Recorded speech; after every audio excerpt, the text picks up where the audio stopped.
तो हेलो दोस्तों, आप सभी का स्वागत है मेरे यूट्यूब चैनल एक्सेसिव नॉलेज में। जैसा कि मैं सेल का पहला पार्ट बना चुका हूं, जिसमें मैंने सेल के बारे में शुरुआती जानकारी दी है और उसके कुछ प्रकारों के बारे में बताया, मतलब सेलुलर कंपोनेंट के बारे में। तो आज के कंपोनेंट में हम जानेंगे सेल के आगे के कंपोनेंट, मतलब पहले पार्ट में और बता चुका हूँ एंडोप्लाज्मिक रेटिकुलम तक। अब उसके बाद के आगे के मैं बताने वाला हूँ। तो without any further delay let's get to the point. तो पहला सेलुलर कंपोनेंट है आज का गोल्गी अपैरेटस या गोल्गी बॉडी। इसकी खोज कैमेलियो गोल्गी नामक वैज्ञानिक ने की। यही कारण है कि इसका नाम गोल्गी अपैरेटस, गोल्गी बॉडी, और इसके और भी बहुत सारे नाम हैं, तो हम आगे इसके बारे में जानेंगे। तो इसकी खोज इन्होंने सन 1898 में गोल्गी काय, गोल्गी अपैरेटस, और इसके और भी बहुत सारे नाम हैं, जैसे गोल्गियो सोम, गोल्गी कॉम्प्लेक्स, बीकर्स बॉडी, लाइपोकॉन्ड्रिया आदि। तो चलिए हम अब इसके जानते हैं फंक्शन के बारे में।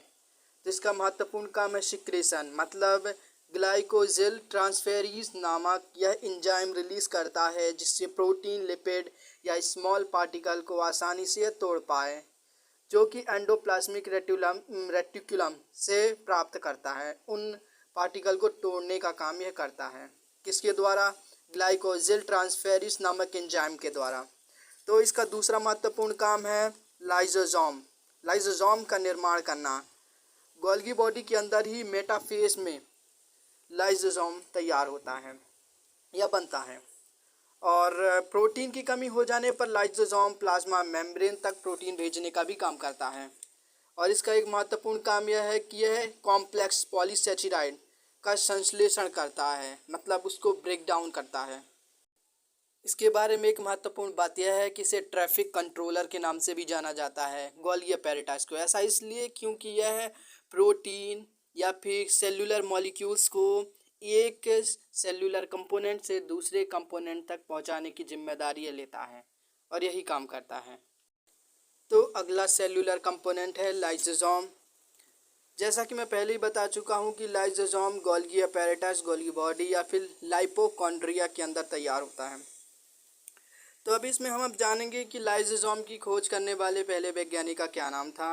उनका नाम था क्रिस्टियान दे दुबे। ओके, इन्होंने सन 1955 में इसकी खोज की। लाइसोसोम एक पतली झिल्ली नुमा संरचना से पूरा ढका हुआ होता है।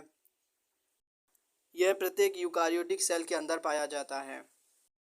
लाइसोसोम के अंदर एक पावरफुल हाइड्रोलिटिक एंजाइम पाया जाता है, जो कि हर ऑर्गेनिक सब्सटेंस को डाइजेस्ट करने में मदद करती है। ऑर्गेनिक सब्सटेंस के बारे में पिछले वीडियो में बता चुका हूँ, तो आप उसे ज़रूर देखें। हाइड्रोलिटिक एंजाइम के सहारे ही वह प्रत्येक प्रोटीन, लिपिड, कार्बोहाइड्रेट की चेन वगैरह को डाइजेस्ट करने का काम करता है। यदि हम उसके फंक्शन के बारे में बात करें तो उसका पहला फंक्शन है, यह प्रत्येक वायरस, बैक्टीरिया, जो भी एक फॉरेन सब्सटेंस है जो कि सेल के अंदर गलती से आ जाता है, उसको नष्ट करने का काम करता है। सेल के अंदर जो उन कमज़ोर और पुराने सेल कंपोनेंट हैं उनको डाइजेस्ट भी यही करता है, उनको नष्ट करता है मतलब, और जिससे कि और नए दूसरे सेल कंपोनेंट तैयार हो सकें। यदि किसी कारण सेल के सारे पार्ट डेड हो जाएं या फिर ख़राब हो जाएं, तो उस कंडीशन में यह पूरे हाइड्रोलिटिक एंजाइम को रिलीज़ कर देता है, जिससे कि सेल के पूरा का पूरा सेल डिस्ट्रॉय हो जाता है। और यही कारण है कि इसे सुसाइड बेसिकल बैग, मतलब आत्महत्या की थैली कहा जाता है। लाइसोसोम हाइड्रोलिटिक एंजाइम के कारण किसी भी एक्सटर्नल सब्सटेंस जो कि सेल के अंदर आ जाता है, उसे डाइजेस्ट या फिर उसे बाहर निकालने की क्षमता रखता है। तो हम जानते हैं सेल का अगला कंपोनेंट जो कि है माइटोकॉन्ड्रिया। इसकी खोज रिचर्ड आल्टमैन और कार्ल बेंडा ने किया। आल्टमैन ने इसे बायोप्लास्ट कहा और बेंडा ने सबसे पहले इसे माइटोकॉन्ड्रिया कहा। यह सबसे पहले फ्लेमिंग नामक वैज्ञानिक के द्वारा देखा गया। इन्होंने सन 1882 में ही देख लिया था, पर इन्होंने अच्छे से उसके बारे में विश्लेषण नहीं किया, इसलिए इनका नाम नहीं आता। तो अब हम बात करते हैं माइटोकॉन्ड्रिया के आकार के बारे में। माइटोकॉन्ड्रिया का आकार इलेप्टिकल शेप का होता है और थोड़ा थोड़ा स्पेरिकल भी होता है, और यह दो मेम्ब्रेन से घिरा हुआ होता है। एक मेम्ब्रेन जो कि आउटर मेम्ब्रेन है और दूसरी है inner membrane. Outer membrane oily और स्मूथ होती है, जबकि इनर मेम्ब्रेन फिंगर शेप मतलब कर्व शेप की होती है।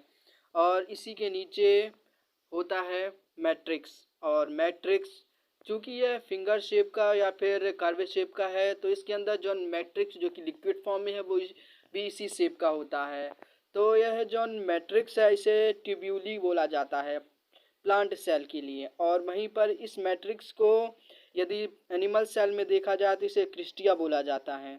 अब चलिए हम इसके कार्यों के बारे में जान लेते हैं।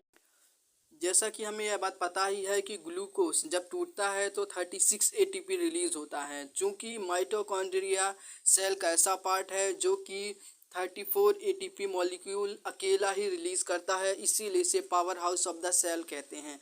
तो हम जान लेते हैं कि एटीपी क्या है। एटीपी मतलब एडिनोसाइन ट्राइफॉस्फेट। अब हम जान लेते हैं कि एटीपी क्या है। तो आमतौर पे जब व्यक्ति सांस लेता है तो वो ऑक्सीजन को अंदर करता है और वह ऑक्सीजन ब्लड के साथ मिल जाता है और ब्लड के साथ मिलने से ही वह सेल के अंदर आता है और सेल के अंदर आने पर वह माइटोकॉन्ड्रिया के अंदर आता है। जैसा कि हम जानते हैं कि माइटोकॉन्ड्रिया के अंदर न्यूक्लिक एसिड, फैटी एसिड और ग्लूकोज होता है।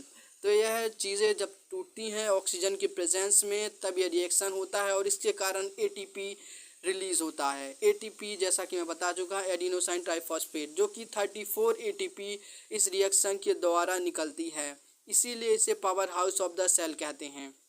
और फिर इसी के अंदर एटीपी स्टोर हो जाती है और जब भी एनर्जी सोर्स की ज़रूरत पड़ती है बॉडी को तो इससे रिलीज़ हो जाती है। यही सेम प्रोसेस प्रत्येक यूकारियोटिक सेल के अंदर होती है। माइटोकॉन्ड्रिया के अंदर ही प्रत्येक मेटाबॉलिक एक्टिविटी होती है, मतलब प्रोटीन का सिंथेसाइज्ड होना। तो हम माइटोकॉन्ड्रिया के बारे में एक और महत्वपूर्ण बातें जान लेते हैं कि माइटोकॉन्ड्रिया के अंदर ही बैक्टीरिया के जो डीएनए हैं वह पाए जाते हैं, जिसे एम्प्टी डीएनए कहा जाता है। मतलब जिस प्रकार बैक्टीरिया के अंदर डीएनए होता है सेम उसी कैरेक्टर का डीएनए ह्यूमन बॉडी के अंदर माइटोकॉन्ड्रिया में पाया जाता है। माइटोकॉन्ड्रिया का खुद का एक पर्सनल डेटा इन्फॉर्मेटिव डीएनए होता है। इसी बात के पता चलते ही वैज्ञानिकों ने अंदाज़ा लगाया कि मानवों का पूर्वज बैक्टीरिया भी हो सकता है।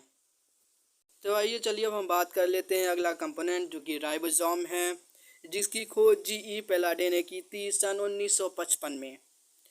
इन्होंने इलेक्ट्रॉन माइक्रोस्कोप की सहायता से पहली बार यह देखा था राइबोसोम जो कि माइटोकॉन्ड्रिया और बाकी सारे पार्ट के अंदर होता है। कुल मिला के यह पूरे सेल में उपस्थित होता है।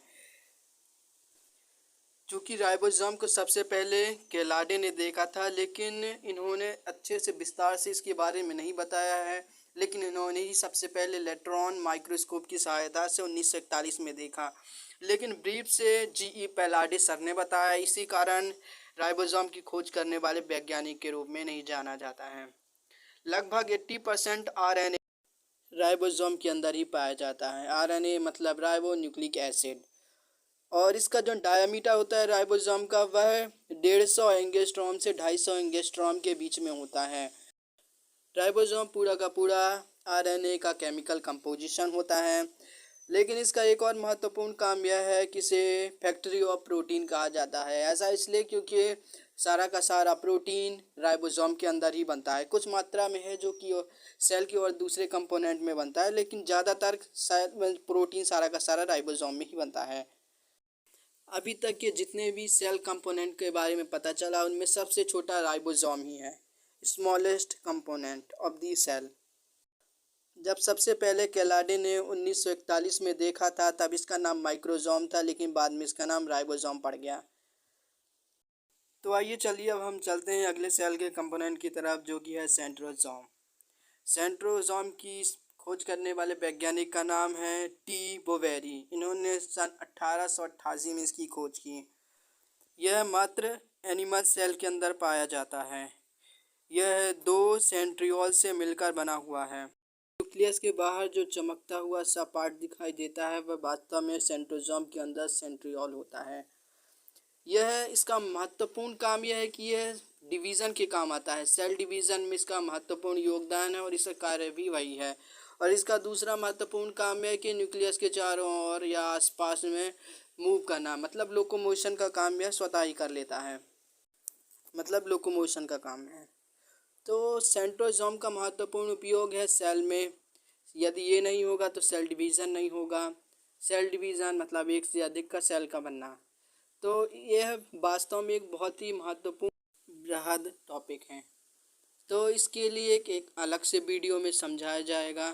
तो अब चलते हैं, हम बात करते हैं प्लास्टिड के बारे में। प्लास्टिड क्या है और इसका क्या योगदान है। प्लास्टिड एनिमल सेल में नहीं पाया जाता है, ये सिर्फ प्लांट सेल में ही पाया जाता है।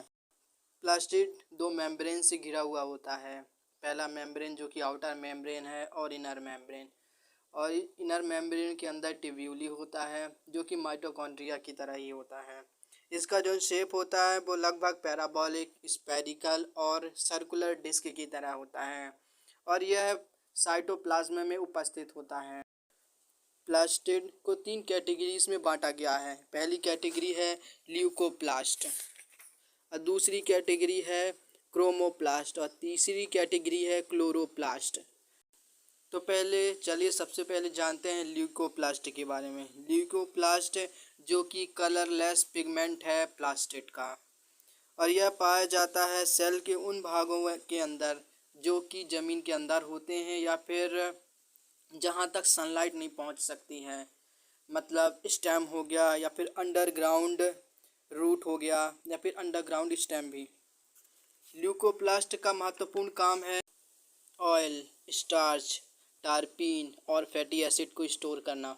मतलब यह अपने अंदर स्टोरेज का काम करता है। तो चलिए हम इसके कुछ उदाहरण के बारे में जान लेते हैं। स्टार्च जो कि पोटैटो के अंदर होता है, मतलब कार्बोहाइड्रेट स्टार्च, मतलब एमाइलोप्लास्ट के कारण होता है ये।